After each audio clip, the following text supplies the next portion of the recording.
O início do médium de incorporação. Não perca seu tempo sendo ansioso. Eu vou desmistificar tudo que é falado para você, principalmente sobre os tais estágios de incorporação logo que você inicia. Também vou esclarecer as dúvidas sobre os tabus e sintomas que são passados de geração em geração. E aquela dúvida cruel que a gente fica se é a gente que está ali ou é a entidade. Me acompanha nesse vídeo até o final que eu vou te explicar tudinho. Axé, irmãos, eu sou Luciana Dúlios, eu sou dirigente espiritual do Iléguas de Oxum e Fraternidade Vovó Maria Conga e vamos para o conteúdo. Você sabia que 70% das incorporações elas não são mecânicas? Pois é, nem todas as incorporações você vai ver o seu corpo se movimentando sozinho, e sim o teu mental trabalhando sobre a regência das tuas entidades, te movimentando e incentivando a ir e vir. Isso é quando ocorre a alteração da consciência na incorporação. A mediunidade ela é dividida em 3 estágios: consciente, semi-inconsciente e inconsciente. O médio consciente ele tem noção de tudo o que acontece à sua volta durante a incorporação. Ele fica até com a visão, com a audição mais ampla durante os processos dos trabalhos. O médium consciente, ele aprende bem mais do que os outros médiums, pois ele está ali consciente, aprendendo junto com a sua entidade, mas com o importante dever de não sair falando o que acontece durante os trabalhos, porque não diz respeito a ele, e sim a entidade que está trabalhando ali, e isso é da entidade, é uma ética de atendimento e para caridade, não diz respeito ao médium. Tu tá ali cedendo e evoluindo para trabalhar a caridade. O médium semiconsciente, ele é consciente também durante todo o trabalho. A diferença é que quando a entidade ela vai embora, ela leva consigo uma menor parte ou maior parte do que aconteceu durante os processos dos trabalhos, deixando em mente somente o necessário. Ou talvez o médium se lembre depois de semanas, tendo alguns flashes do que aconteceu durante a incorporação. Ou se alguém fala algo que todos em comum viram, e aí o médium acaba lembrando da situação enquanto ele estava incorporado. Mas o médium semi-inconsciente, ele tem alguns flashes. O médium inconsciente, ele não tem a percepção de nada, nem mesmo da chegada do guia. Ele não escuta, ele não ouve, ele não sente nada. Mas hoje em dia são raríssimos os casos de pessoas que têm esse tipo de mediunidade, que seria a inconsciente. Normalmente, quem comenta que é inconsciente é para manter o próprio tabu e também não pôr sob suspeita a sua incorporação, até pelo fato da credibilidade das consultas dessa pessoa e também pelo fato do cliente ou filhos, pessoas que acompanham um terreiro, não querer tirar consulta com tal entidade com medo do médium que está ali esteja ouvindo as suas intimidades. Por isso eu repito, o que acontece durante a incorporação diz respeito à entidade e não ao médium. Por isso é importante o silêncio, por isso é importante tu respeitar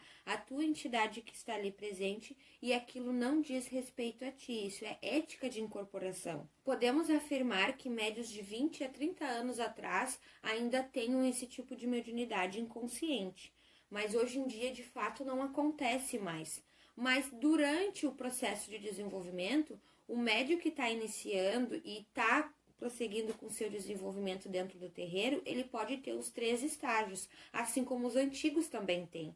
Uma hora uma incorporação não é igual à outra, tu pode estar numa incorporação consciente, na outra tu estar semiconsciente e em raríssimas vezes acontecer de tu ficar totalmente inconsciente. Mas são processos de incorporação e da situação do momento. E esse tabu e pressão acaba deixando o médium que está iniciando muito apreensivo e inseguro, porque ele já entra com aquele sistema e tabu que a melhor incorporação é aquela que ele não escuta, que ele não ouve, que ele não sente nada. Se até mesmo os mais antigos podem voltar a regredir a sua incorporação, ou que não seja uma regressão, né? De uns anos para cá ele começar a se tornar inconsciente ou semi-inconsciente, por que continuar mistificando a incorporação? Então não fique crendo em tabus, em histórias. Cada pessoa tem uma incorporação e cada incorporação vai ser diferente uma da outra. E principalmente, uma das dúvidas que fica no médium que está iniciando é o que ele vai sentir durante a incorporação. São curiosidade dos médios e dos clientes quererem saber qual é o sintoma, o que a pessoa está sentindo durante aquele processo de incorporação. E eles acabam imaginando sensações muito fora do que é a realidade do que se vive dentro de um terreiro. É difícil dizer o que cada médium vai sentir, como ele deve sentir, porque cada ligação espiritual com a pessoa, o médium que está ali presente, vai ser diferente e particular daquela pessoa de acordo com a mediunidade dela. Enquanto para uns a mediunidade dele e a aproximação do guia ela vai ser mais bruta e mais barulhenta, para outros vai ser mais sutil e delicada. Assim como algumas entidades quando se manifestam gritam, dão gargalhada, bradam, vai ter outras entidades que vão chegar de uma forma mais calma e sutil e também já vai estar incorporado. E isso não quer dizer que uma incorporação vai ser diferente da outra ou que uma seja melhor que a outra. Não é assim que funciona. Cada um tem a sua particularidade, principalmente os guias têm a sua forma de trabalho. O início do médium ele não vai experimentar sempre as mesmas sensações. Vai depender muito do estado emocional e do processo de concentração dele dentro da corrente para iniciar os trabalhos. Mas é muito importante eu informar e alertar vocês que a energia de incorporação ela não é estática. Vai ter momentos que ela vai estar mais intensa e mais forte, que normalmente é quando o caboclo chega, o Exu chega, e também quando eles vão embora. Esses são os momentos mais intensos e fortes durante a incorporação. Não é que o guia vai te deixar sozinho ou que ele vai chegar e vai te largar. Não é isso que acontece.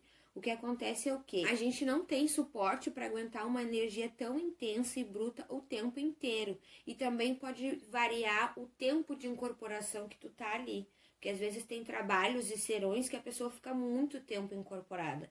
E as entidades elas têm um tempo determinado.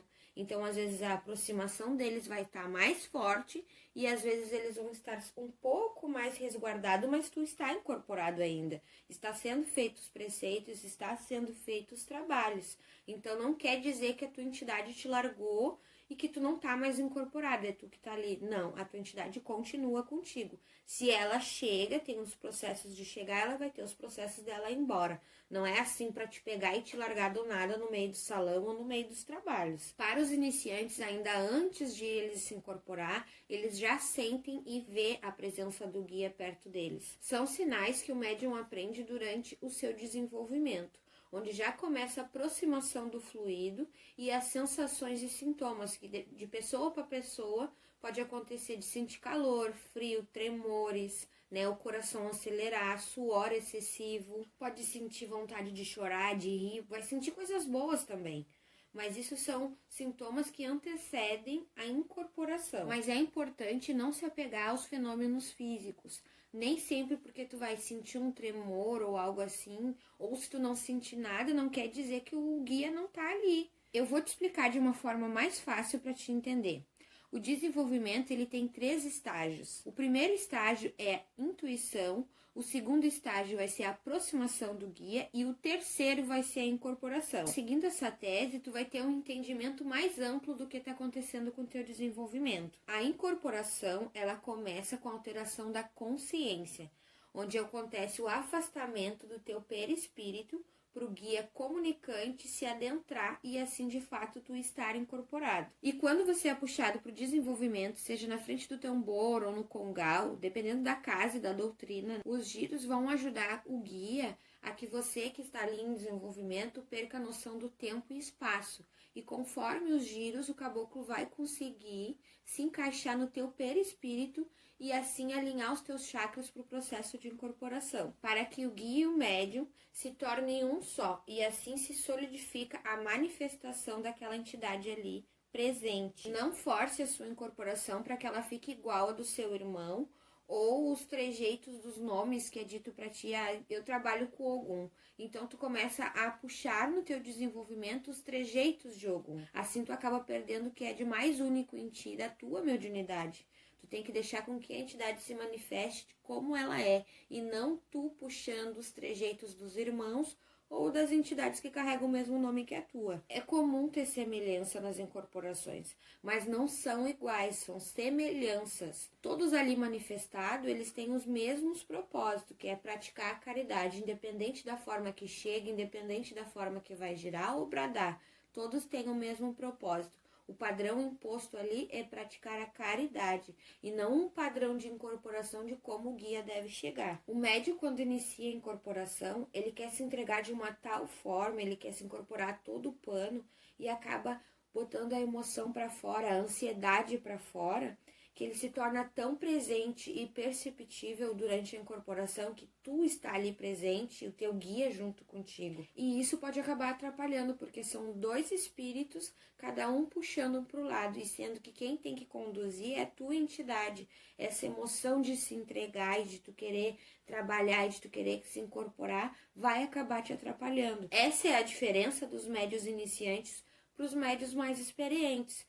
Porque o médium experiente, ele já sabe como é que é o guia dele. Ele já passou pelos processos de desenvolvimento, de consciência, de adaptação. Então, ele sabe quem está vindo trabalhar com ele sabe qual é o propósito da incorporação, que é praticar a caridade, que é esquecer da gente e se entregar para que o guia e o Exu, ou quem seja que tiver manifestado, pratique aquilo que ele veio fazer. E todos nós já fomos iniciantes, tanto experientes, e até tu que está iniciando, o que tu aprendeu ontem, tu já teve um início. Então, é tudo questão de sintonia, de tu se entregar realmente para aquilo que tu tá fazendo e não expor a tua emoção tão forte e a tua ansiedade tão forte que acabe te atrapalhando. Deixa as coisas acontecer como tem que ser e que a sintonia vai se encarregar de trabalhar conforme é para ser as coisas. É importante eu falar nesse vídeo que para ti que tá começando o teu processo de incorporação, que tu tome teus banhos de ervas, que tu evite um dia antes excessos, né, de comidas pesadas, de sexo, de bebida, dessas coisas que possam te atrapalhar, e que no dia mesmo da sessão ou da gira que tu for frequentar, tu tome teus banhos de ervas para te chegar energizado e limpo na frente do Congal e limpo na frente de uma casinha de Exu. Vai te ajudar muito pro teu processo de desenvolvimento. Não te assusta com os processos da incorporação e também não sinta vergonha do teu processo de desenvolvimento, de tu ser iniciante e consciente. Não quer dizer que seja uma fraqueza tua ou falta de firmeza da casa ou falta de firmeza do guia. É um processo que todos passam. Muitas pessoas acabam desistindo no começo pelo esse fato de ser consciente, de não aceitar a incorporação. Mas se tu chegou até aqui, se tu me ouviu até aqui, então tu já é consciente que um médium consciente é maravilhoso. Que tu aprende com os teus guias, que tu vai saber fazer os trabalhos, que tu está incorporado, que não é uma coisa da tua cabeça. Vai fluir normalmente, te entrega, tem a sintonia e entende que o trabalho da Umbanda vai ser a caridade. Então deixa os teus guias chegar no momento certo para eles evoluir e tu também evoluir. Eu vou deixar um card aqui do lado de um vídeo que eu fiz sobre os 10 erros antes de entrar na Umbanda. Assiste ali que vai te ajudar bastante, já que tu tá nesse início. Já se inscreve no canal, ativa o sininho para te estar recebendo conteúdo novo. Comenta aí se tu tem alguma sugestão de conteúdo novo para te estar assistindo. E muito obrigada e uma boa semana para vocês.